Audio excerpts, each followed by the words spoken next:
کہ آپ جائزہ لیں، اپنا غریبانوں میں جھانکیں، ہم کہاں کھڑے ہیں، اور ہم اپنا تصور کریں کہ آج ہی ہو سکتا ہے کہ موت واقع ہو جائے. کیا معلوم ہے ہم میں سے کس کی موت سر پر منڈلا رہی ہو، کیا پتہ یہاں سے نکلے اور حادثہ ہو اور اس کے بعد جو ہے ہمارا معاملہ وہ خطش زندگی کا ختم ہو جائے. اور جیسا کہ قرآن میں حدیث میں آیا ہے، من ماتا فقط قامت قیامت، جو مر گیا اس کی قیامت تو ہو گئی. اس لیے کہ اب عمل کا دروازہ تو بند ہو گیا، اب تو حساب کتاب کا معاملہ ہوگا. جیسے کہ امتحان میں کہا جاتا سٹاپ رائٹنگ، وہ 3 گھنٹے ختم ہو گئے.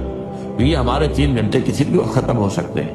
اس سے پہلے اپنا جائزہ لے لیں. حاسبوا انفسکم من قبل ان تحاسبوا، اپنا محاسبہ خود کرو، سوچو کہ ہم کہاں کھڑے ہیں. اور خاص طور پر آج کی جو محفل قرآن مجید کے حوالے سے ہے، کہ قرآن کے حوالے سے میں کہاں کھڑا ہوں. میں کیا کہوں گا اللہ تعالیٰ کے ہاں جا کر کہ تم نے PhD بھی کر لی تھی لیکن تم نے عربی اتنی بھی